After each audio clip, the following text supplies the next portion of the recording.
Maul Shadowlord episodes 9 and 10 had a lot riding on them. We got to get into it right away. It's me, Jonathan. Daniel here with me too as well. First, I want to hear, we're going to walk it through the beginning. We're going to talk about episode 9 first. What were your initial impressions of episode 9? I honestly was really impressed by like the set piece that they had the lightsaber duel with the Inquisitors in. Like the like acid water provided something that I mean we've had similar stuff with like the lava on Mustafar and whatnot, but it was pretty neat seeing that as a set piece, and I think the action was choreographed well. I liked when Maul blew up the ATST just because they got to show him being a cool evil Force user. Um, Yeah, I mean, just overall, it felt like a good solid setup for the end, and of course, the real meat and potatoes was the actual end of the episode, which kicked off with a cliffhanger for episode 10 to start. Yeah, that before I even get into the cliffhanger, even talking about that setup for that, of course, we get that Dryden Voss connection right into the episode, keeping that continuity from the Hmm. previous episodes there too. And what I love is that Maul has that connection with Devin where he taps into her mind, shows her, hey, meet us at this location. And then you have Hmm. Master Docky being suspicious, as he should be, as we're going to Yeah, find out, naturally. naturally suspicious. And so, and then it's teasing how in episode 9, hey, Devin is, she's considering Maul. She's considering him, but still wanting to be aligned with her master. She's going to be subtly pulled in two different directions there. And Hmm. even talking about the lightsaber fights, so fluid, and like they did a great job on the animation with the lightsaber fights too. And honestly, I think this style of animation has some of the best lightsaber fights in Star Wars, to be honest. Even with Oh, 100%. considering, yeah, even considering the advantages of they have with the animation medium too. So it was nice seeing that too, kind of like the Maul, Docky, Devin team up there, especially fighting the Yeah, Inquisitors. the like 5-person lightsaber fight was that was just like a really cool vibe for them to explore. Kind of reminded me a little bit of like Kylo Ren and Rey fighting together in what is it, Last in Jedi, Last Jedi. yeah, yeah. Uh, but perhaps this one's a little more well received than that movie was. Um, but yeah, like it was a fun sequence. I always enjoy when the heroes and villains have to team up to fight a bigger threat.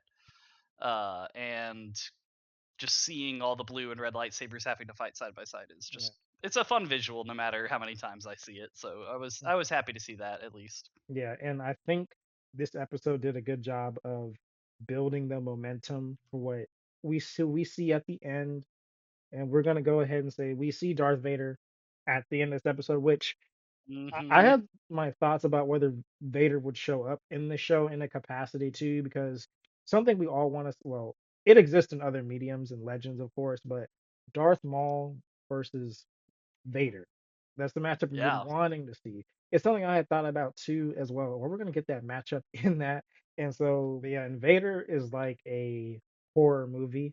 It reminds me of the Star Wars Yeah. Jedi games where rest in peace, cast, rest in peace. We thank you for your service.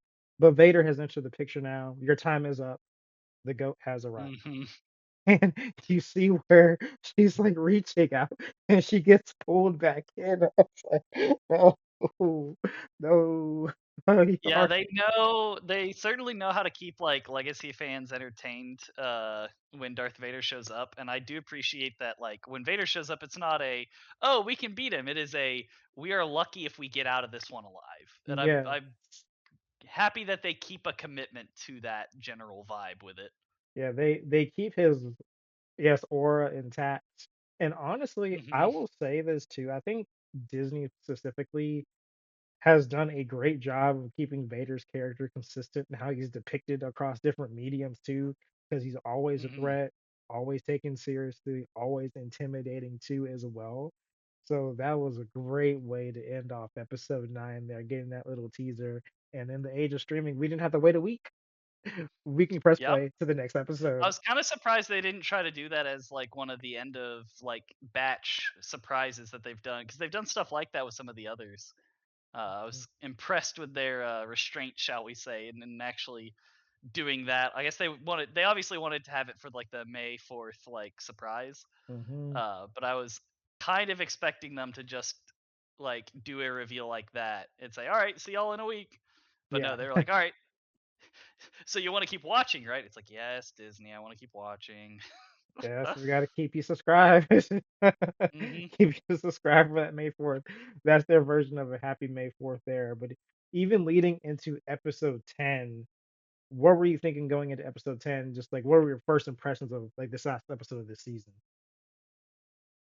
Yeah, I mean, uh for episode 10, like they really committed to the Darth Vader like survive, don't even fight, just survive. And I did enjoy that aspect of it. The characters pretty much all made it out alive except for Docky, which I mean, we I think we all kind of saw coming. Uh, but they've definitely set up. You can tell they really wanted to do a season 2, and to that extent, it's kind of like, but I'm not mad whenever it's like, okay, we specifically know we're doing a season 2, and then that's presumably it. And we've set up now Devin's full turn to the dark side, which uh, about I think again what we all expected to come from like the end of this season, but I can't say I'm like unhappy to see it because it was well done and it was cool. Yeah, I would say transitioning into episode 10, something I thought about was how you have Lawson, you have the group, they're trying to make it to Dryden, trying to get to the ship, and they kept that suspense element there too, where they're split off. You have the non-force users and the force users, they're all going their own separate ways, akin to the Phantom Menace, honestly. When they had that battle with Hmm. Phantom Menace, yeah, Padme and her group were elsewhere, then you have Qui-Gon, Obi-Wan in their own directions too. And so even thinking about how this happened with the lightsaber battles, great action sequences too with the lightsaber battles, I would say too, especially with the fight, the choreography in that too. Jockey did something useful pushing Merrick off that bridge with the so Yeah. yeah, I've got Also, one speaking of yeah. pushing, Maul's betrayal that Yeah. was that was spicy when he Honest, pushed Docky to ensure that he died. honestly, I thought about the Lion King. I thought of Yeah, Scar. long live the I got king. Long Live the King. I thought about that. That's what my immediate thought was, and we're not surprised because we Yeah. knew like even how Maul was Maul talking. Maul should not be trusted ever, of course. Yeah, Docu was saying, I think in episode 9, they were talking about, oh, like, oh yeah, the Jedi Master, he'll be useful for now. But yeah, the keyword is for now. But then you have Vader as the catalyst for the downfall of Docu there, and Hmm. even showing Vader's power. He is the chosen one. He is the chosen one. Limbs cut off and all. He was handling his own 3 versus 1, Hmm. and almost effortlessly too for the most part. And when they're on that Yeah, I bridge. I I also appreciate their commitment to keeping like Vader with a very like refined uh like style of lightsaber combat. They did a good job harkening back to how he fights in like the original trilogy and stuff. Uh so it was fun seeing them try to fight him off, and he's just kind of one hand swinging his saber around for the most part, and every time he hits like it scatters the person he's attacking. Hmm. And then also too, of course, Devin goes off to fight the 11th brother. She's doing a 1v1. She's struggling. And then Hmm. we get into, as you mentioned, Maul. He can't win on the one-on-one versus Vader. Not this time. Vader's too Yeah. much. Not even them, him and Docky could handle it. And then in the midst of opportunity, Maul sees, yes, the plan could come to fruition. The glimmer in his eyes, the evil eyes. He pushes Doggy to his fate. I'm like, you set him down in the He's lion's so brutal. den. Brutal. It is brutal out here, like Olivia Rodrigo. It's brutal out here. And so he pushes him. He hides off for a moment I and was says, watching, I was like, "Oh boy, they done committed to it." Okay. Okay, I see you there, Star Wars. yeah, Maul is not a good guy, and I appreciate that you are going to remind us of yes, that, and you're not going to let him be just another, "Oh, but he was just traumatized." Like, he was traumatized, yes, but then he chooses to be like the worst little scamp you've ever seen sometimes. yes. He doing all this complaining about Sidious, but he still has his own skeletons in the closet too. And then the fact that they don't even show the exact moment when Vader impales Docky, all you see is Devin's reaction, and then you see Vader pulling the lightsaber out. Like, Yeah, and you're it, like, "Bro got it." Yeah, bro got murderized. yeah, that's it. Reminds me about like in a video game, kind of same with those type of video games. You see those moments there, and so Mhm. you have that, and then Devin is set off right there. Maul, Maul, of course, Maul helps her fight off the 11th brother and things like that. But Yes, yes, Maul comes to the rescue because he is yeah, perfectly innocent and can be trusted. yeah, this the fact that they showed him like the camera pans and you see him smiling while Devin's fighting, like, oh, he's like such a schemer. This man Yeah, is. I was like it makes you not in a bad way, but it makes me cringe because Devin's yeah. gonna fall right into it at this point, at the climax of it. And Mhm, so yeah, you have that where Maul helps her. Then of course there's a moment where there's a turning of the corner, and then Vader appears like Jason Voorhees out of the mhm. horror movie, Just kinda and materializes like, "Buongiorno, may I kill you today?" yeah, and the fact and like, do you not hear this man breathing? He disappear, and so Mhm, they have that there. Then of course they they have to find a way. Maul pulls down the structure on Vader. Of course, Devin still wants to fight, and like, no, we'll have our revenge later. There's like, I want to kill him. I'm like, yes, yes, mhm. yet another Jedi talking about what they want to do to Vader. We'll see how that ends up for Devin. We'll see how that ends up. We'll see. I But really am curious, like, yeah, is she going are they going to pull the stereotypical, like and then the hero realizes that they were probably going a little overboard and, recants, or are they going to commit to Devin becoming, like, a full-on villain? Because they kinda tried to do that with Barisafi, but then they were like, but she kinda she realizes her error the error of her ways after this. It's yeah, like, I kinda wanna see them commit to, like, Devin just going full dark side at this point. yeah, I would say too. Even in that moment of Vader dealing with the structure, how he's like, it's so I mean, no pun intended, so mechanical how he does it. So like Mhm. so in control.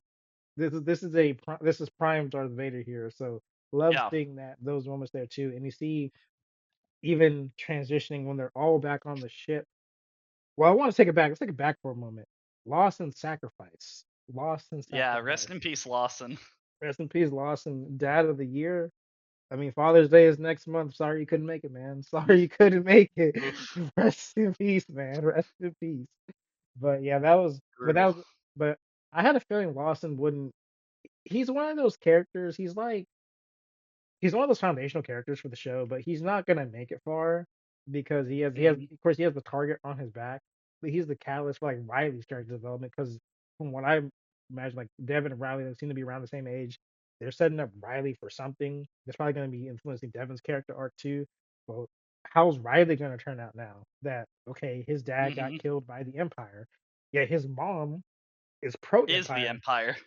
So how if they make another season, how his character arc is gonna be. That's something I'm curious to see as well. But right, rest in peace, Lawson. Do wanna shout you out. Do want to shout you out Yeah. real He quick. was a good character, and I am sad to see him go, but not sad to see him die in a cool way to carry on the story. Like, Mhm. he served his purpose well as a Yeah, character in fiction. yeah, yeah. I definitely agree with that point too as well. And then they regroup on the ship. You see you see the look in Maul's eyes, and Devin agrees to be trained She's under like, him. she's like, "I'm gonna kill him," and then Maul's just like, "Good, Anakin, good." And the fact the season ends with his eyes like this.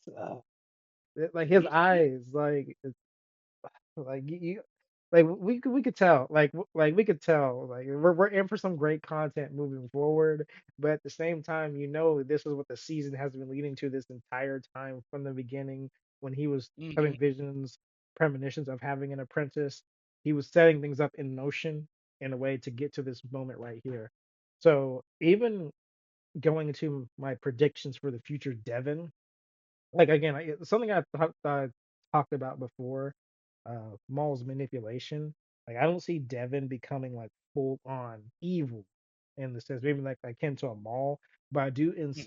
do see her incorporating some of that philosophy and how she operates from the world, like going in a darker path.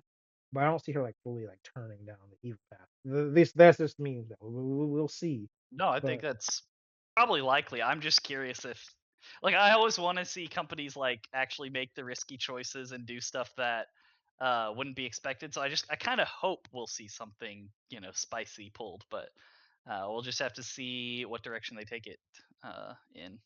yeah, and even also to just thinking about other things too, just looking back upon this season as a whole, do you think the season throughout episodes 1 to 10, do you think it kept the momentum? Yeah, overall, I think it did. I had some friends who didn't really like the first few episodes, but overall, I think the show stayed pretty consistent for most of the episodes. I enjoyed just the overall positioning of Maul as a character. I enjoyed how they, portrayed him, how they approached how he's trying to fight the Empire, but do so the way he knows how, which is, with Sith teachings and stuff.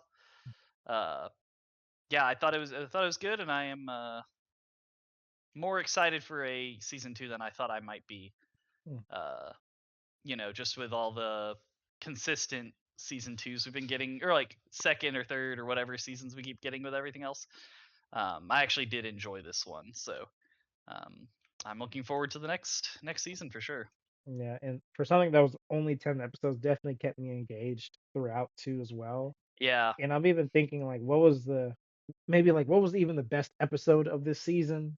Something I had to think Hmm. about personally. Like maybe like I could say recency bias to say like maybe this episode was the best one. Maybe I think maybe this episode was the best one, but at least a personal favorite of mine because it was a This culmination. one was good. I really enjoyed the setup of like right before the Empire showed up.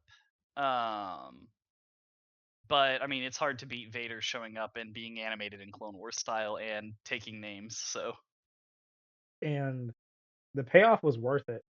Everything that led to, like with the final battles, them on the run from the Inquisitors, Maul's crew, him having to again have a regroup with driving boss. I think the payoff was ultimately worth it. That made the season helped make the season satisfying as well. hmm And even thinking of like what would I want for a season two? I want to see those training sessions with Maul and Devin. I want to see what is Riley's path moving forward. Is he officially will he be branded in like documented? Okay, you're on the future from the Empire now. How will his mom yeah, be incorporated back into the story? So those are some of the top things floating in my mind right now for potential yeah. And season two. does he join the rebellion? I think is kind of the question on a lot Mm, of people's minds. yeah, another part too. So does he join the rebellion? And even looking upon this season, I didn't see any big weaknesses with this season that really hindered it. Hmm. Thankfully. Yeah, I think there were a few moments where the dialogue was a little clunky, but it wasn't like completely immersion breaking. Uh, I stand holding fast that what is it? Dave Filoni is definitely a true student of George Lucas in both the good and bad ways. But I think animation is just such a good medium for him to work in because it's very well suited for his method of storytelling. Yeah. And for the friends of yours that didn't like the first, couple episodes, did they end up sticking with the show, or would you recommend that hey, get back Uh, on the train? Definitely after my like my polite requesting, yes. I think the show kind of got some degree of appreciation after that part, but uh I very much had to be like, no, go watch it. It gets better, I swear.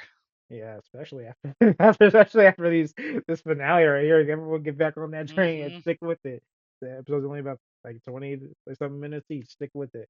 But I think overall that the season did stick its landing, and I want to see more of the show in the future. I think the show definitely has some good potential to get Star Wars on a good track, especially in the animation space. Um, Hmm. I do want to see that consistency with the movies too. So we'll see Don't we all? Mandalorian Grogu later this month. Can you stick Fingers your lander? crossed, it'll be good. Can you stick your lander? We will I see. definitely have my doubts, but I hope it's good. Oh yeah. Are there any other final thoughts that you had about season one of Maul Shadow Lord? Honestly, not really. I thought it was a good, straightforward, like animated Star Wars show. I enjoyed having Maul as the main character just because we don't get a ton of really good villain stories. Uh, I think some of the plot beats like Master Daki dying were a bit predictable, but at the same time, that doesn't mean it's bad. Like these tropes exist for a reason. They are effective methods of storytelling. Um, yeah, and I think the cast did a great job. I can't wait for season two just because it'll be nice to have some Star Wars that I care about again. Hmm. Yeah, Star Wars that I care about again. That's the key part right there. It's giving me Hmm. Star Wars that I care about and Star Wars that I can be invested in too. And Maul will be on the lookout for you, man. Hmm. Fix those eyes. Fix those eyes. I don't like how you're He's got looking he's at got evil Devin. eyes. He's got evil eyes. It's fine. Yeah. Hey, don't let me call Obi-Wan. Don't let me call Obi-Wan. We know who you're really scared of. I mean, Forget he'll find Obi Wan in due it. time, and it'll undo any, and it will put a seal on any actual character development we get in the rest of the Maul show. I do think that is my one biggest concern with the show, is that yeah, Maul is cool, and we will see more Maul. We know he dies, like we know his fate, and so they can try to set up cool stuff, but we do know where the story ends, and that doesn't mean that they need to try to like, oh, but he didn't actually die. Now we're making more of him later in the timeline. It's just more of just like kind of a weird vibe for exploring a character when we know exactly where he goes, and they seem to be trying to put more into him than was ever in planning when he died in the Mhm. source material. Yeah, and I will say if they do it right, because you know where his ending is, all you have to do Hmm. is just plan it within that box. Where if you didn't know, they would probably there was just it's kind of like you have more creativity within the limitations. So Hmm. let's see what that creative juice is what they're flowing like. Yeah.